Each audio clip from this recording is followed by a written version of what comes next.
Hey folks, Phil here from Questing for Pixels. Today we're going to be looking at Stronghold Crusader 2, which I have personally been looking forward to. I was a fan of both the original Stronghold and Stronghold Crusader. Not like to the point where I was still playing them years and years later, but I definitely remember enjoying my time with them quite a bit. And so I was looking forward to this quite a bit. And I have to say right off the bat, it is a little lackluster, to say the least. Hop right in here to, so it comes with a couple of different the learning campaigns, which is basically like it's a tutorial campaign, but there's a lot more, like it's not a typical tutorial.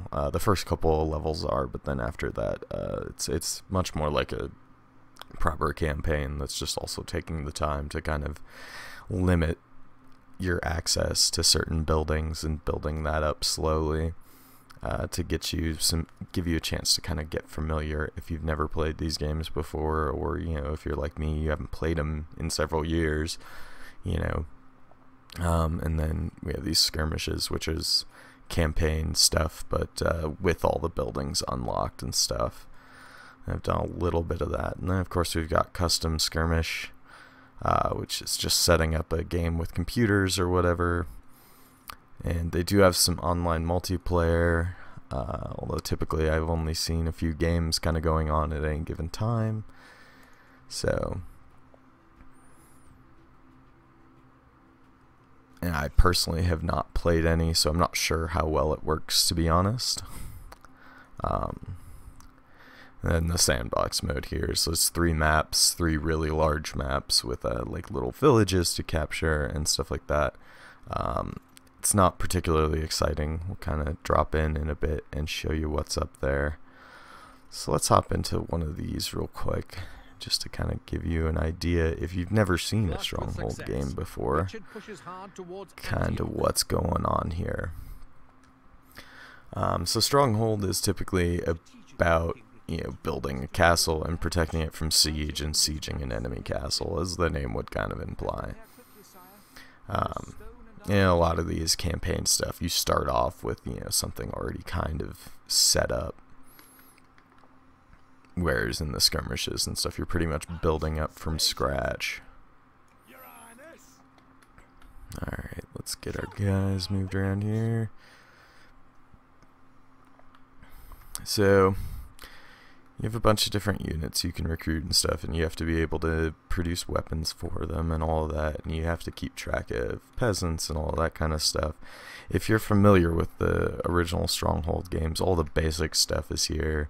I've seen some people complaining about, oh, it doesn't have moats. I honestly didn't remember moats, so not sure what that says, but yeah, there's no moats, so if that was super important to you, they're not here, but I could care less. What is super aggravating to me is that it seems like nobody at Firefly has been paying attention to game design in the last 5-6 years.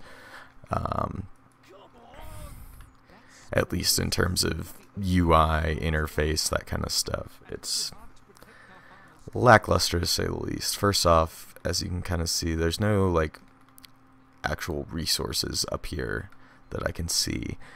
If I want to see how many resources I have of individual items, I have to click the stockpile building. There is no other way to see this information but to click the stockpile building, or there might be a hotkey for it somewhere. Yeah, there we go. G. Or G will get you the granary, H will get you the stockpile. So, but that's stuff I want to see on the screen. I need this popularity stuff and the sliders to change rations and all of that in this area a lot less than I want resources in that area. But no, this is the only way to access that information. I need to get producing some troops here. We're gonna die. Alright.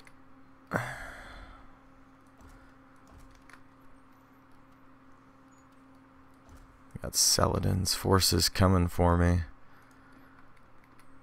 So basically the idea behind this mission is just to survive for several days or whatever. And so a lot of maps are set up like this, where you need, in order to, you know, farm and get wood and stuff, you have these areas, fertile areas, out kind of away from where your castle is. I can't actually build defenses out there. So you'll see here, this will bring up a property line. I can't build anything outside of this red property line in terms of castle defenses and stuff like that. I can build barricades and obviously, you know, resource buildings and stuff outside of that, but that's it. So you have to protect those areas with just troops on foot. And I kind of, I get where they're coming from on that. I'm not a fan of just being arbitrarily limited like that, though. Like, oh, this is your estate, you can't build here because we don't want you to be able to build defensive structures around this. Well, no, balance it so that I can, but then it's easy to do. It's kind of, so your little castle area here is completely invulnerable. In order to assault this and attack the Lord, if he's up here, which mine is at the moment, you have to do it with soldiers. If you fire catapults or, you know, diseased cattle, whatever, at this building, it just has like a bubble or an invisible bubble around it, and the stuff explodes outside or goes right through the building and hits something on the other side. So stuff like that is just kind of frustrating to me, because it's like, well, why don't you take the time to actually balance the building so it's not like, oh, well, it's destroyed in 3 hits, but it doesn't have to be invulnerable. And then just back to just, you know, design, like quality of life stuff. To set a waypoint for this building, I can't just right click like every other RTS in the past fucking decade, really, you know, with the building selected. You actually have to click the little button for the flag or whatever. And then to garrison individuals, you right click them, and then it's unintuitive. After, you know, spending a couple of days with the game, I'm starting to get used to it, but it's super unintuitive, and in my opinion, just not a good design choice. I am still gonna get killed because I really don't have a lot of guys.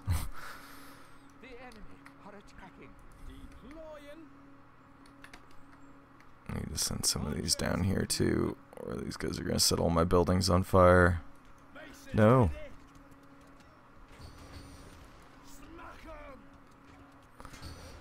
Don't let them set the buildings on fire. Fuck. So yeah, these will all catch fire now, which is really cool. I like that they, you know, actually have that set up, and you can build wells and stuff to deal with, to mitigate that. I don't like the fact that the AI is super dumb and will just stand and fire both your guys and the enemy. The enemy will totally kill itself in its own fire if you, you know, come up and rush them and get them. They have like a fire pot thrower. They will totally burn themselves on that guy if you go up and rush them. So we're not going to win this because I've been talking, but we'll go and get attacked here. This was actually kind of the first mission that gave me a bit of trouble. I had to go through a couple of times to kind of figure out, oh, okay, no, you really need to like get moving quick. And that's another thing. The pace is incredibly quick on this game. Not in terms of like how long it takes to finish a game, but in terms of just you need to ramp up super fast. I've been playing the game entirely on normal, and it's provided enough of a challenge that I haven't wanted to turn it up at all. I've thought about turning it down a couple of times, quite honestly.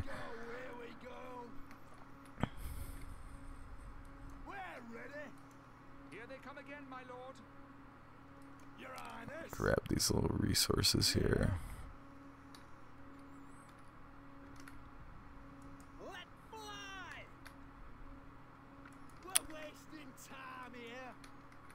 So they're gonna try and bring some catapults here.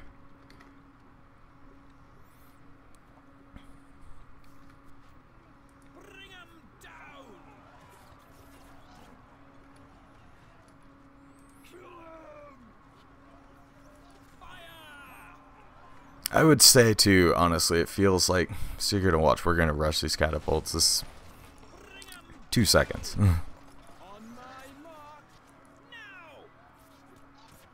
And even though this is a much earlier mission and stuff, it is still, even like in you know, just regular skirmishes and stuff, it's not that hard to just pass by and destroy siege engines very quickly. The whole game in general feels like it needs kind of a balance pass, to be quite honest. It feels like it was not really thoroughly playtested in general. Like, it feels like they just didn't have the resources at the end of development to have enough people actually go through and play the game. It feels kind of like it needs a proper balance pass. A lot of walls get destroyed way too quickly. It feels like you know, walls can be taken out in 2 or 3 shots in some cases, like a wall like this. From a decent hit from a trebuchet, a good lucky hit from a trebuchet might actually get you through in 1 hit almost. And you know, if you have people on top of the walls here, basically 1 hit on top of the walls pretty much takes out anything on top. That's kind of understandable, but again, it just for a game about sieging, it all feels a little faster paced than I want it to be. And there's not really much option for controlling your troops. There's some basic formation options. You know, I can move, you know, we have just just loose formation and then columns and lines, and that's kind of it. And there's no, like, you don't even have a choice over organizing that or anything. It just kind of does it. There's no like attack move or anything. They just, any move they do is kind of an attack move, but that also makes it really hard to kind of pull them back off an enemy. If you want to, they'll, you know, you might have to basically have to sit there and spam right click until they all actually disengage and start walking away. Just a lot of little stuff that, for, you know, I'm still, like I said, I'm enjoying the game, especially after, I'm still enjoying the game, especially after like getting used to the quirkier bits, the less intuitive design stuff. It's not a $50 game, and I would not recommend people purchase it at such, though. It's, you know, I would wait for a sale, you know, wait for it to come down to 25, 30 bucks. I hate to say that because I really had high hopes for this game, but it's just not that impressive. You know, if you're looking to, it's not visually all that impressive either. And look, guys run right through each other because there is 0 collision on units, so units can totally just stack on top of each other. There's no like concept of choke points like at gates or, you know, wall breaches or whatever, because guys don't have collision with each other. So it kind of removes a lot of strategy, you know, by not having that. And we're at a point in time where that's an implementation issue. That is, you decided not to implement that. You can't tell me that modern PCs don't have the resources, because Total War has fuck tons of units on the screen at any given time and is able to manage collision. And yeah, it's not the same, but it's definitely, it's totally a design choice not to implement that. You know, whether it was we don't have the time, we would like to, and we don't have the time, or whether it really was, oh, we don't think it's important. It was a design choice and a bad one. Like I said, it feels like it removes a lot of strategy from the game. They are taking a long time to come by and kill me.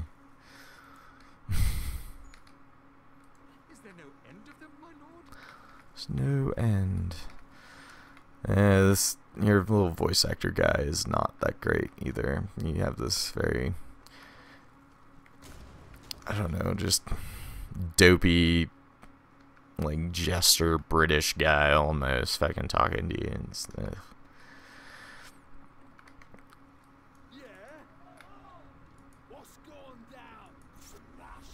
Attack. We are under attack.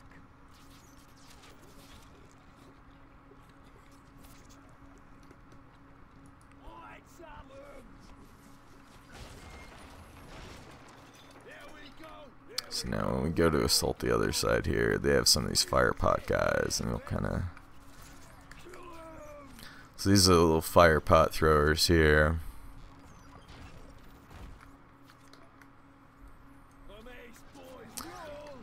So yeah, the enemy AI just kind of leaves a lot to be desired. There's also, it's very much like, oh, just kind of mass a bunch of dudes and roll in, which is fine, but... And they certainly don't necessarily give you the controls to do much beyond that. But yeah, most of my sieging has been, okay, get one group that's a mass of dudes, get one group that's a mass of archers, and get one group that's a mass of siege engines, and you're good to go. And it, as long as you've got a mix, it doesn't really matter like what that mix is. As long as you've got some armored guys and some non-armored guys, you seem to be fine. So it purely, in my experience, seems to end up just being a numbers game with the AI, because the AI is not particularly intelligent. So let's just hop out of this.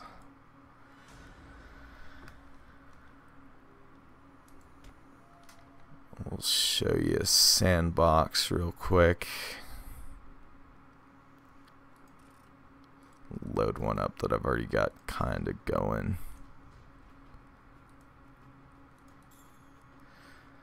Oh, also with the save system, just coming back again to design stuff and quality of life things that I just don't expect in 2014 to like still be an issue.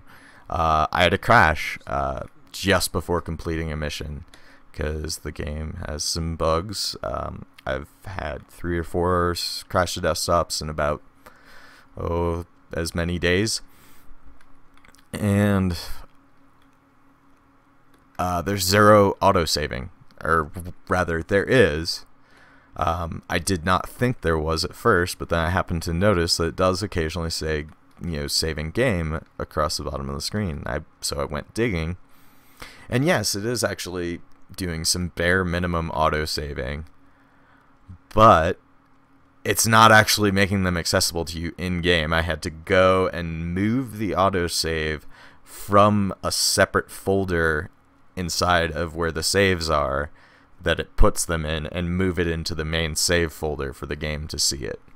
So most people aren't gonna realize that the game even autosaves at all or how to get to those. And that just seems like they fucking, I mean, obviously they didn't forget, but it just feels like, what, did you forget to fucking fix, to put it in the right spot, or what? Or did they really think that that was a good implementation? So here's sandbox mode. We have these really awesome, like, giant map here, and all these villages to conquer, but conquering a village consists of, hey, bring these, couple of guys that you started with, and just sit them on top of the little castle bit for that village, and that's it. There's no troops to fight or anything in this mode. It's just building a castle. It is Stronghold the city builder. But because there's no concept of like decorating or anything like that, like there has been in the past, there's just really not much to do here. It'd just be, basically it'd be kind of along the same lines as Banished. You kind of, maybe spend an hour getting to a point where you have like the right balance of resources coming in and out, and then after that you pretty much have it figured out, and as long as you just keep everything in balance, you're fine, and there's nothing to come and attack you or anything to really hurt that balance. There's natural disasters now, occasional thunderstorm or locusts, blight for crops, that kind of thing, but I've seen some people complaining about it. I personally don't feel it really even has any effect. Rarely does it, seem to actually do too much. The storms are pretty easy to get out of, don't do a high amount of damage. Like the thunderstorms. The tornado thing is probably the most threatening. And the locusts and the blights, as long as you already have enough food to begin with, which you should. It's a siege game, so you generally want a stockpile of food to begin with. It's not really an issue. So there just doesn't seem to me to even be a reason for this sandbox mode to exist. I mean, I guess obviously it probably took, no real extra effort to implement, so fuck it, make it for the couple people that are gonna still want it, but I don't see what you would do here anymore. Alright, let's pop out of here and we'll start a little skirmish from the beginning and kind of close this out. Skirmish trails, what we got? Unlikely alliance. Oh, pitting me 2v1, huh?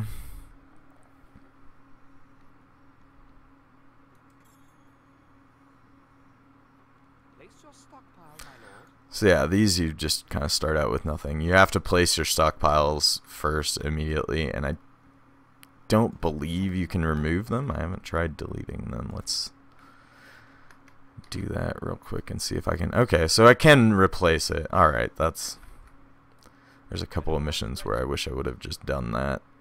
Immediately, sir. Moving, sir.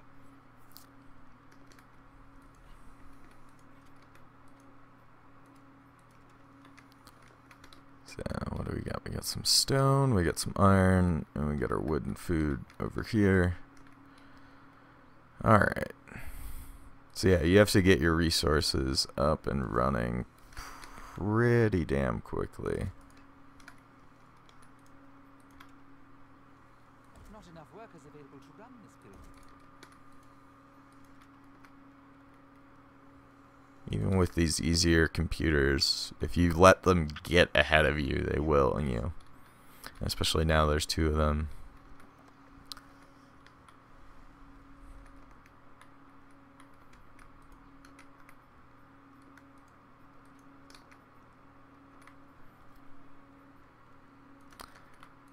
Some food production up and running here. Farms must be placed on grass. Again, other quality of life things. Just there's total lack of tooltips. Just names and that's it. No. Let's get our armory and our barracks up here, and I'll kind of show you the main pet peeve on that.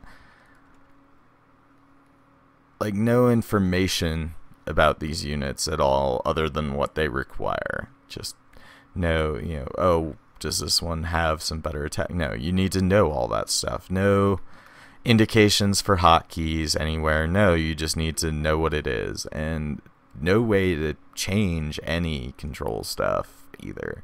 I have seen some people complaining about not being able to not having full graphics options. There is. I will say though, the SSAO is broken on any quality, or not broken, but bugged. Go ahead and apply. Flat surfaces get these awesome vertical lines. I'm not sure if they'll actually translate through to the video, but all the flat desert areas basically get these black vertical kind of flashing lines. So yeah, it's just things like that that lead me to kind of, feel like they just didn't have money or time to playtest at the end of development. And it really, I hate to say it, but it feels like this, like almost would be like a game that came out on early access, kind of the proper way you would use that to do the last leg of your game. Oh, we can't afford, proper playtesting. Let's do early access and put it out there, but let's, charge a little less and tell people, hey, not quite there yet. Instead, they're charging $50 and telling people it's a full, completely finished game, and it honestly just doesn't feel that way to me. Let's go back and turn the SSAO off. The first time that I tried to play a skirmish, I found a repeatable crash that you could very easily run into. If you add more computer players than the map that you decide on allows for, and then, so it has to kick some of those. When you go to start the game, it will crash every time. First thing I do when I start looking through skirmish stuff on a new RTS is, let me take a look at all the maps and kind of have a glimpse at what I want to try out.